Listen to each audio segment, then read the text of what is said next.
And that's the boat we went out fishing on yesterday. These are the kayaks that we use.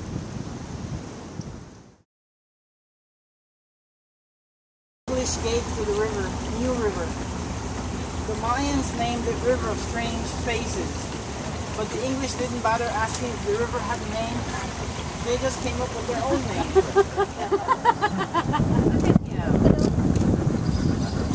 That's a spider monkey. Hi!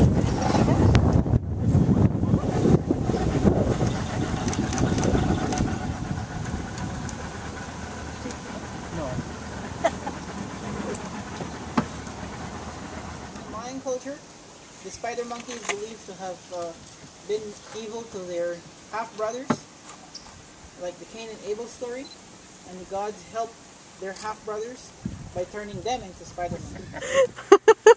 Yeah. Nice fur. She's healthy. She's beautiful. Yeah. Check Greedy. Hey, greedy. Alcohol abuse. Oh, we'll have a nice day. If you notice, they don't have the opposing thumb. Oh, So they don't have the ability to work with tools. So they cannot break sticks or break nuts like some primates would do. They can't do it. So they depend on only fruits mainly. Maybe some young pollen or shoots from the tree, but nothing really that they have to work hard for. Yeah, make sure your bag is it though. Not even a candy. Going for a ride? No, we didn't bring it. I have a calcium tablet in my pocket. Okay. Great. Okay, you guys are boring. There's a hoop involved, but no hands and no feet. So how are you going to get this ball into a hoop? With your head, with your shoulders, with your hips, with your elbows and your knee. Oh my. But no hands and no feet. So what they do, they bounce this 15-pound ball. It's bounced to the ground, and then they hit it with their hips. And they're in the middle here, and there are hoops on either ends about 10 feet high, vertical, instead of horizontal. Like a basketball hoop, it's vertical, and they get the ball into the hoops. So by bouncing the ball to the ground and hitting it with their hips, it makes the sound pok tapok. And that's the name of the game, pok tapok. And their protective armor was the shell of the armadillo. The shell of the armadillo made the protective gear. Like their helmet and their elbows and their shoulders and their hips. The shell of the armadillo. So is this like a viewing area on either side? This is where the spectators sit and watch the game being played. This stone standing in the middle was placed here when the game was abandoned. But during the game, the round stone in the middle was flushed to the ground. Oh. And remember, it's the journey through the underworld. It's the journey through Shibalga. This is from the top of the rain temple.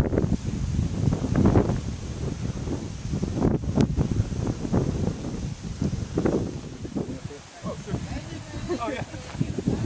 Sorry. New stairs to cover the old stairs, a new building on top of the old one. Then another stairs to cover the old one. Two buildings on top of the old one. Wait. Right there.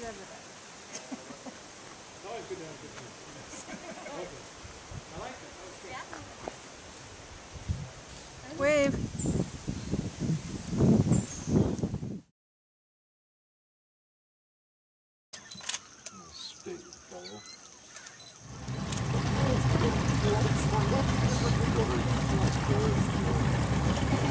The loggies on the shoreline there. There's a nice little bird just to the right of it, just behind the little blue heron there. It's a gray-neck woodreel. Bright pink legs, nice coloration. Protection on your hand, as well stain it up. Come on over. There's a green heron.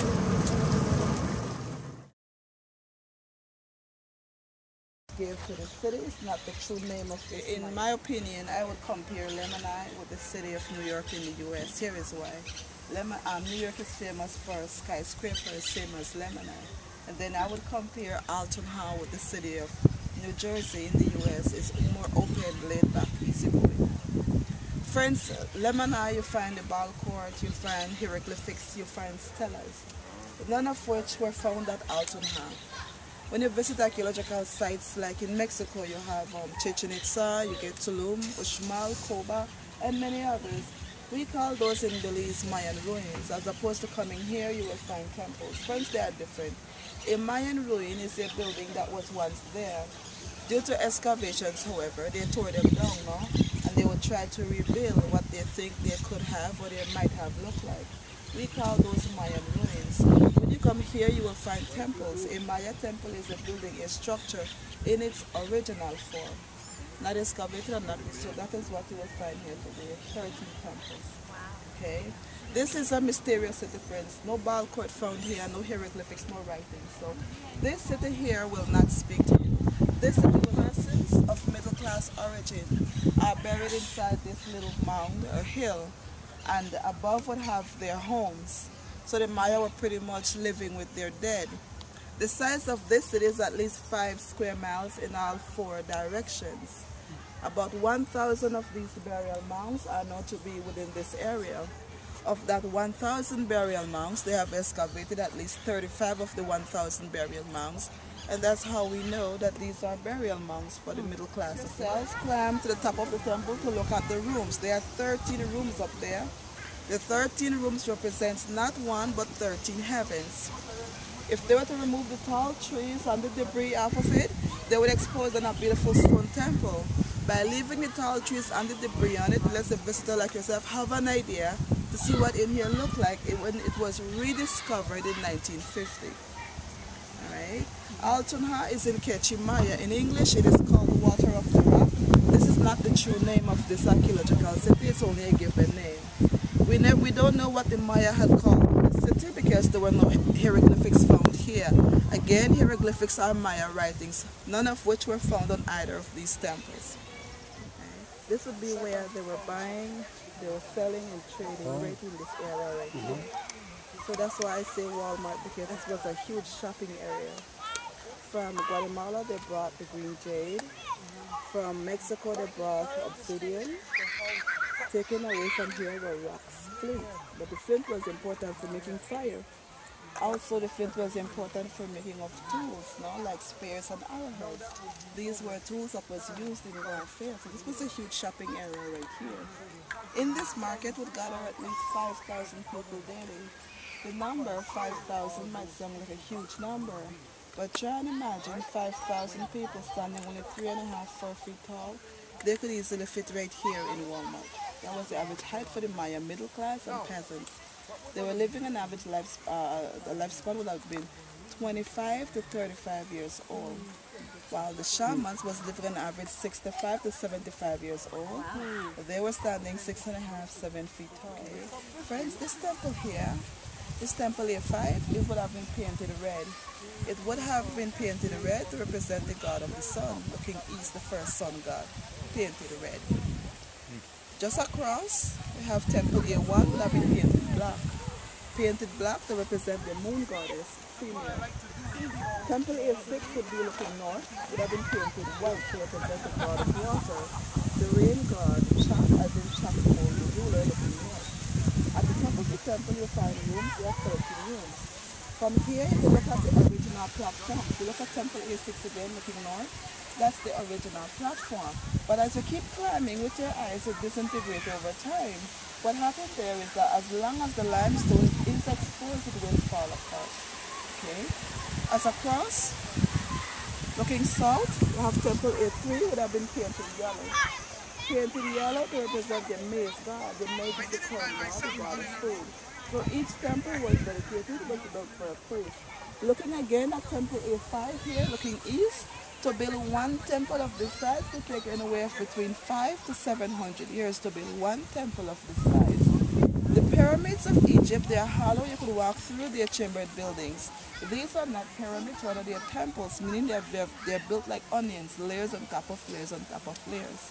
They would not build another platform until a priest died, and they kept on building like dynasty.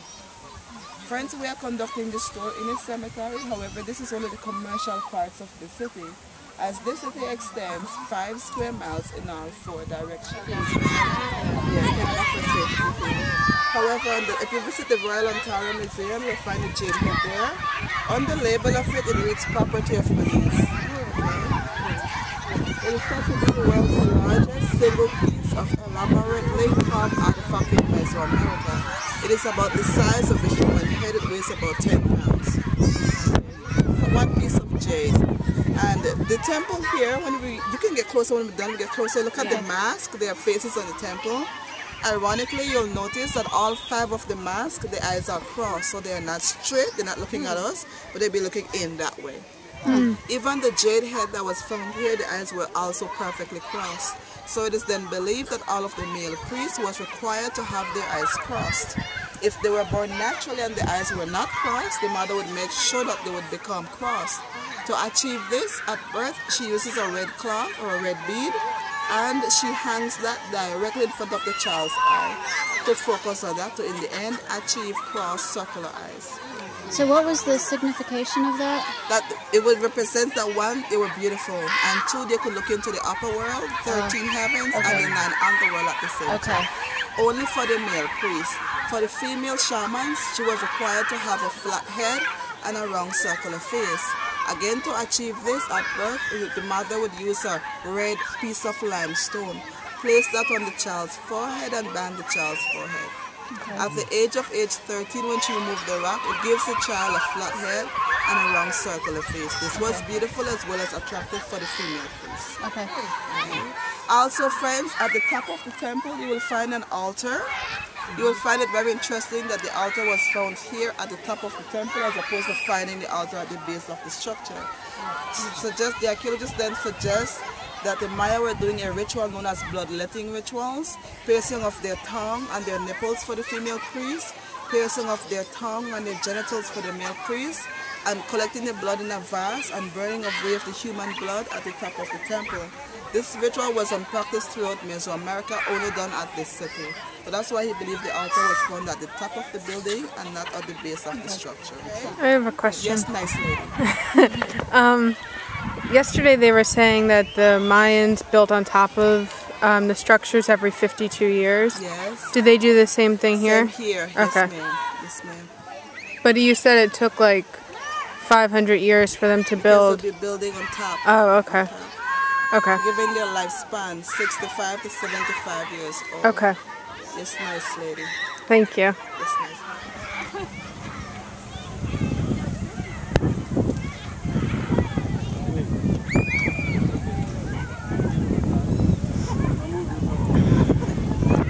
Polly.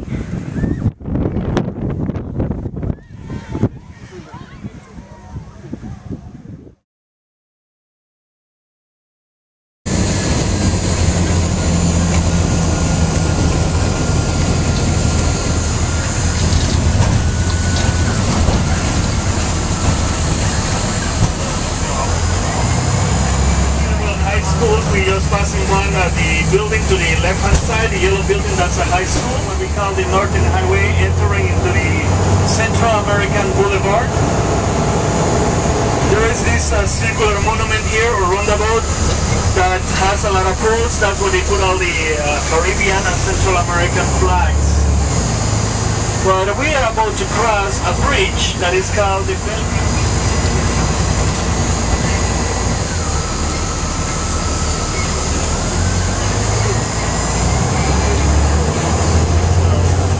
Stills.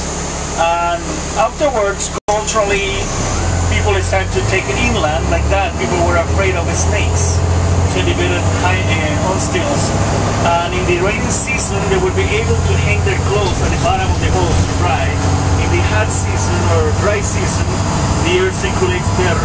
So many purposes now, but it starts here. That's what they call the Caribbean English style houses, on stills. And also you will see a lot of the half-built houses in the country. Reason why is because they give you the land for 4 years. If in those 4 years you don't build, they take the land away from you, give it to somebody else who will build. And people cannot build from the beginning to the top, so they do little by little. Once you have the foundation, that land belongs to you. That's how people do it in Belize. Now we're leaving the Central American Boulevard, entering to the Western Highway.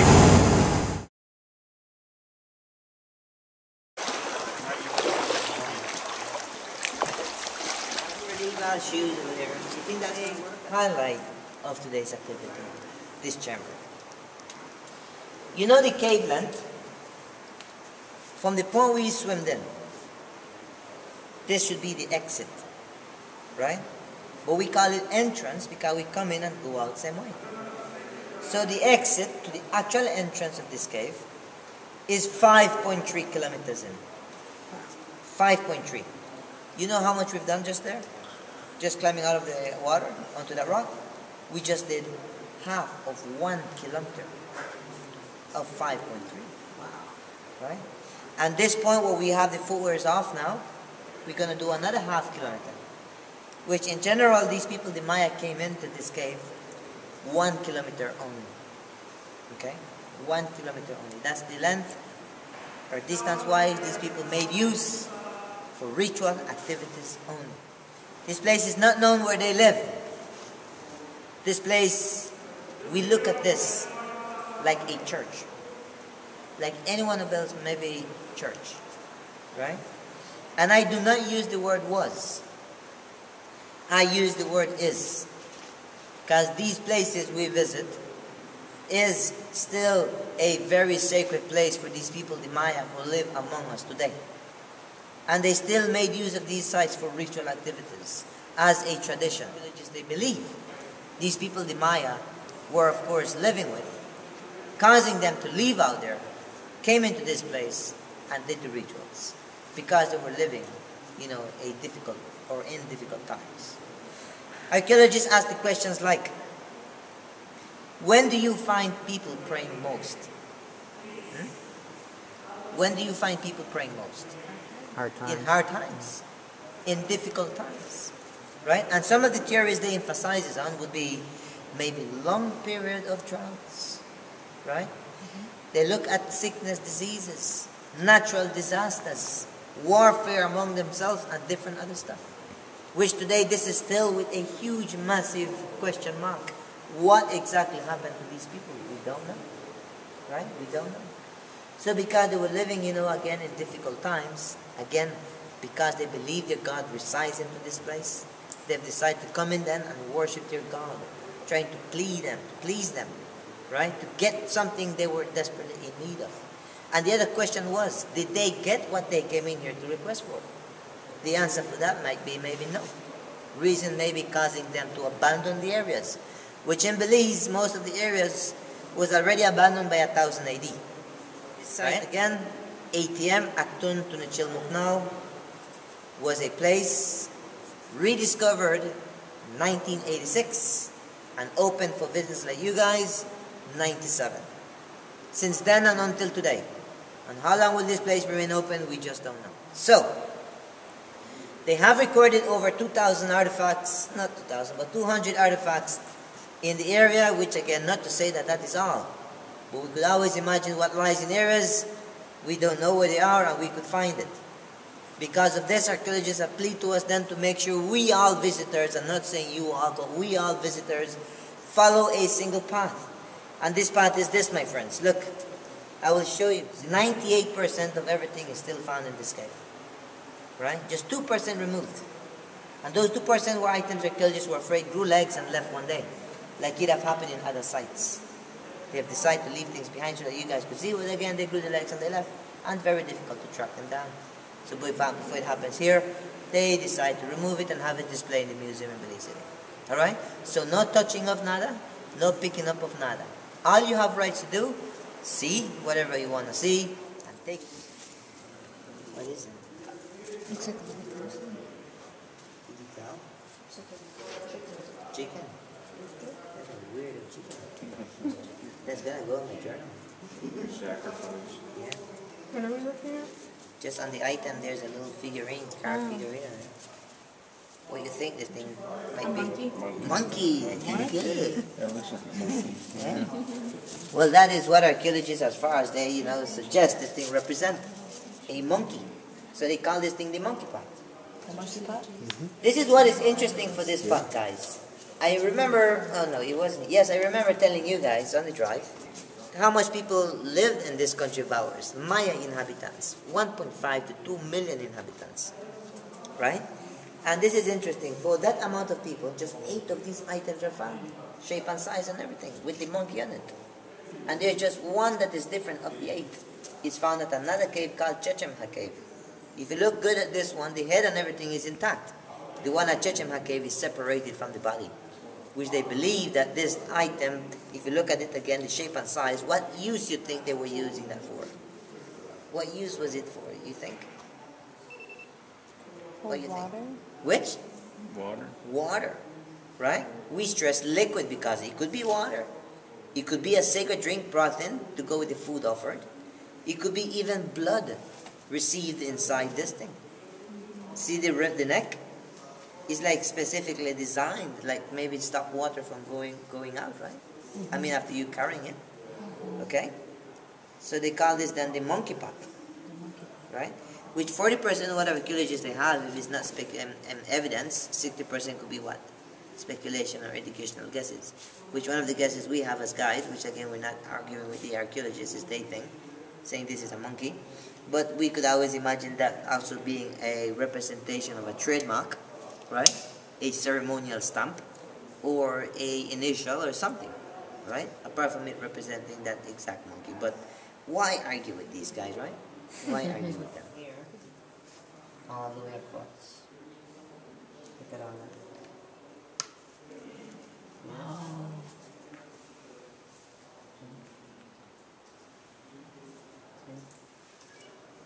Even behind this ear, you can see some stuff. And like I mentioned, remember, you never know what lies underneath all that. Listen up. It's hollow. Our body weight go in there, we could easily destroy something. Right? Reason why again I would beg we don't step inside here, but follow the solid parts. But guys, from this very point onwards, they have identified 14 skeletal remains. 14 of them. Which again, I'm not saying those are all. There could be many more underneath, again, the calcite. Right? So of the 14, they have identified 6 of them infant, 1 child at the age of 7, and 7 adults.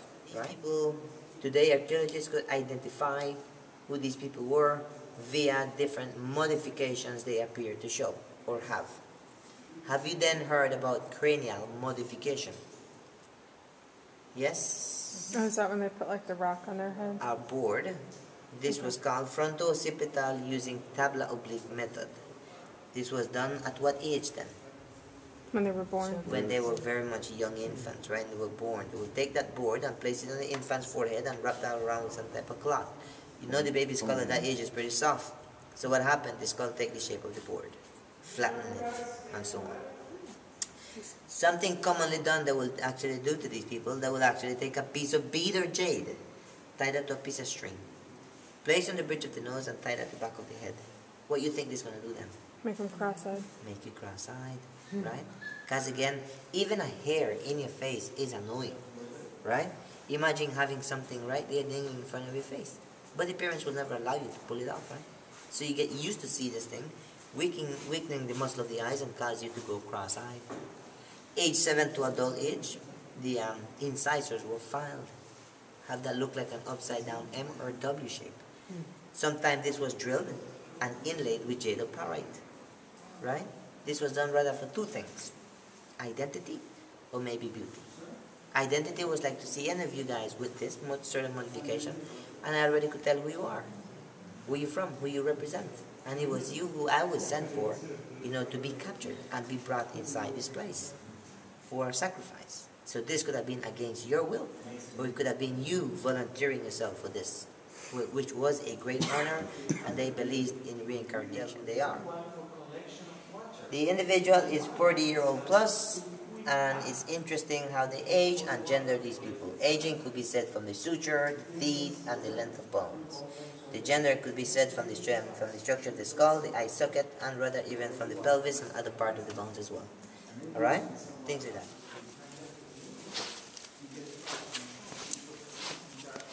Brian?